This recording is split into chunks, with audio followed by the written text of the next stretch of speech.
गांव के निकट पर एक पुराना स्कूल था जिसमें एक ही उस्ताद पढ़ाते थे। नाम था उस्ताद पकोड़ा, क्योंकि उनके हाथ के पकोड़े मशहूर थे और वो खुद भी हिलते नहीं थे। उस्ताद पकोड़ा का उसूल था, जो सबक याद न करे उसे मरगा बनना पड़ेगा। इसलिए पूरा स्कूल मर्गों का चिड़िया घर लगता था। लेकिन एक दिन एक नया बच्चा दाखिल हुआ, शाहनवाज अरफ चमक्की। उसका कहना था, मैं सिर्फ उस दिन मरगा बनूंगा जब मरगा खुद इंसान बन जाए। उस्ताद पकोड़ा हंसे, ओए बदतमीज, अब देखता हूं तुझे कैसे काबू करता हूं। अगले दिन उस्ताद ने पूरे क्लास को कहा, जिसने सबक याद नहीं किया वो बनेगा मरगा नंबर 1, दूसरा मरगा नंबर 2 और शाहनवाज, तू बनेगा मरगा नंबर 7। शाहनवाज ने फौरन सवाल उठाया, उस्ताद जी, 7 नंबर तो खुश नसीब होता है, मैं तो अब स्पेशल मरगा हूं। उस्ताद ने गुस्से में आकर कहा, मरगा बन के गेंद पर बैठ जा। शाहनवाज, गेंद पर? उस्ताद जी, अगर मैं बैलेंस कर गया तो? उस्ताद, फिर तू जीत गया। पूरी क्लास हैरान। शाहनवाज मरगा बनकर फुटबॉल पर बैठ गया और न गरा। उस्ताद पकोड़ा दांत पेसते हुए बोले, इस लड़के में शैतान है या अक्ल? अगले दिन उस्ताद ने उसे सजा दी। पकोड़े बीचू स्कूल के बाहर। शाहनवाज ने छाबा उठाया और आवाजें लगाएं। पकोड़े गर्म, साथ में शायरी मुफ्त।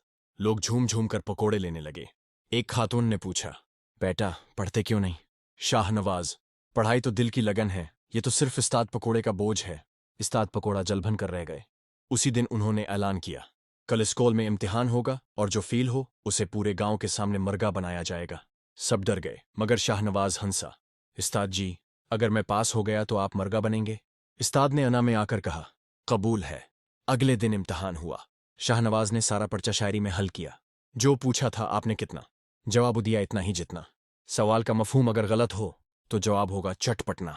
उस्ताद ने पर्चा पढ़ा और जोर से कहका मारा, अरे कमबख्त, तूने तो मेरी अक्ल घुमा दी। शाहनवाज, अब अपने मरगा? उस्ताद ने नजरें झुका लें और पूरे स्कूल के सामने एक टांग पर खड़े होकर मरगा बन गए। पूरा गांव हंस रहा था, बच्चे तालियां बजा रहे थे। लेकिन अगले दिन उस्ताद ने ऐलान किया, मैंने जिंदगी में पहली बार हार मानी है, पर यह मरगा मुझे इंसान बना गया। अब मैं सिर्फ वही पढ़ाऊंगा जो बच्चों को समझ आए। शाहनवाज ने ताजीम से कहा, उस्ताद जी, अब आप वाकई उस्ताद हैं। पकोड़े अलग बीचा करें। उस्ताद पकोड़ा मुस्कुराकर बोले, बेटा, जिंदगी का असल इम्तिहान वो होता है जहां मरगा भी सिखा दे और उस्ताद भी सीख ले। मुजाया पैगाम, बाद औकाती मरगा बनने वाले ही उस्ताद बन जाते हैं और जो हंसाए वही दिल जीत ले।